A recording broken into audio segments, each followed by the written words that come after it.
Hello children, today we are going to do the question answers of chapter 1, the earth our home. First question, why is life possible on the earth? Life जो है only earth पे possible क्यों है, दूसरे planets पे possible क्यों नहीं है? Answer is, life is possible on the earth because it has air and water. क्योंकि अर्थ पे एयर एंड वाटर दोनों चीज है, इसीलिए only life is possible on the planet Earth. Okay, now come to the second question. Why were people afraid of travelling to far in the ancient times? People जो है पुराने जमाने में दूर तक ट्रैवल करने में डरते क्यों थे? Why they were afraid? Okay, so answer is, people were afraid of traveling too far because they believed that the earth was flat and had edges.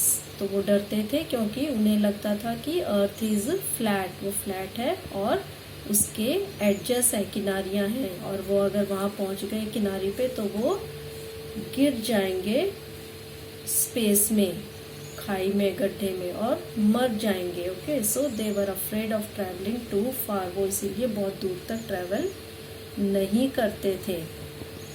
Now come to the third question. Who proved that the earth is round? How? तो ये दो question है इसके अंदर. Okay, first question है कि किसने ये साबित किया कि the earth is round, earth round है. पहले तो पुराने ज़माने में लोग सोचते थे कि वो फ्लैट है, फिर किसने साबित किया कि द अर्थ इज राउंड? तो इसका आंसर आएगा ये वाला, Magellan proved that the earth is round. तो फर्डिनेंड मैगेलन जो था वो पोर्चुगीज सेलर, उसने ये साबित किया था कि द अर्थ इज राउंड. और सेकेंड क्वेश्चन का आंसर है हाउ, कैसे साबित किया उसने कि द अर्थ इज राउंड? तो मैंने आपको बताया था आज से 500 साल पहले करीब 1519 में जो है फर्डिनेंड मैगेलन, वो स्पेन एक यूरोपियन कंट्री है, वहाँ से उसने जो है अपनी कुछ साथियों के साथ, वो एक नाविक था और उसने अपने कुछ साथियों के साथ अपनी जर्नी जो है शिप के थ्रू, पानी के रास्ते से उसने वेस्ट की तरफ शुरू किया था. और वो चलते चलते चलते चलते वहाँ से, और वो 3 साल के बाद, ओके, फर्डिनेंड मैगेलन तो बीच में 2 साल के बाद उसकी मृत्यु हो गई थी, लेकिन उसके साथी जो है 3 साल के बाद वापस स्पेन, जिस जगह से उन्होंने शुरू की थी, वहीं पे पहुंच गए. ओके, तो इसी तब ये साबित हुआ कि द अर्थ इज राउंड. तो इसका आंसर हम क्या लिखेंगे? ऐसे, Magellan started sailing towards the west. Magellan जो है वेस्ट की तरफ शुरू किया, and his sailors reached the same place after 3 years. 3 साल के बाद उसके साथी वापस वहीं पहुंचे. This proved that the earth is round. Okay, तो ये आंसर जो है आप ऐसे ही पहले वाले क्वेश्चन का आंसर एक लाइन में लिखेंगे और अगले वाले क्वेश्चन का आंसर जो है आप दूसरी लाइन से शुरू करेंगे.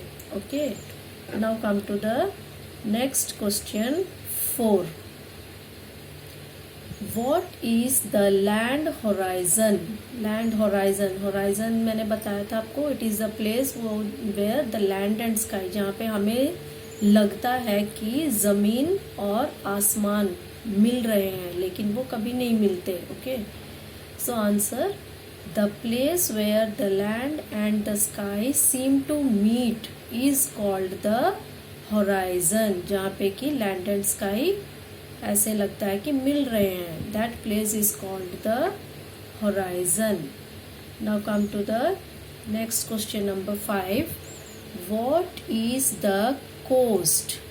कोस्ट क्या होता है? कोस्ट मतलब समुद्र का किनारा, जहाँ पे पानी और जमीन, ओके, मिलते हैं. So that place is called the coast, जहाँ समुद्र का पानी और जमीन, ओके, होता है. So answer, the place where the land and the sea meet is called the coast. तो डिफरेंस पता चला आपको बच्चों कि लैंड होराइजन और कोस्ट में डिफरेंस क्या होता है। होराइजन जो है होता नहीं है, लेकिन हमें लगता है कि वो लैंड एंड स्काई मिलते हैं, लेकिन कोस्ट होता है। ओके, वहाँ पे लैंड एंड द सी मिलते हैं, जहाँ पर समुद्र का किनारा जिसको बोलते हैं। Okay, that is called the coast. Now come to the next question number 6। How many planets are there in our solar system, name them. तो इसमें भी 2 क्वेश्चंस है, 2 क्वेश्चंस है। ओके, पहला क्वेश्चन है how many planets are there in our solar system. So there are 8 planets in our solar system. हमारा जो सौर मंडल है, सोलार सिस्टम है, उसमें 8 प्लैनेट्स होते हैं और उनके नेम्स लिखने हैं अब हमें, names.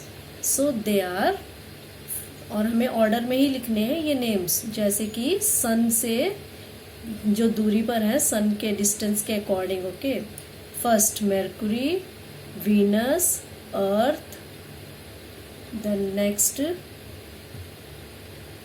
Mars, Jupiter, Saturn, Uranus and Neptune. मैंने आपको तरीका भी बताया था, आसान तरीका याद रखने का। My very efficient mother just served us nuts. Okay, तो ये सारे क्वेश्चन आंसर्स जो हैं आप अपनी सोशल साइंस की नोटबुक में बिल्कुल अच्छी सुंदर हैंड राइटिंग में, you have to write in very beautifully neat and clean handwriting. Okay, first write the name of the chapter number 1, then the name of the chapter, and then start writing the question answers. Okay, thank you children.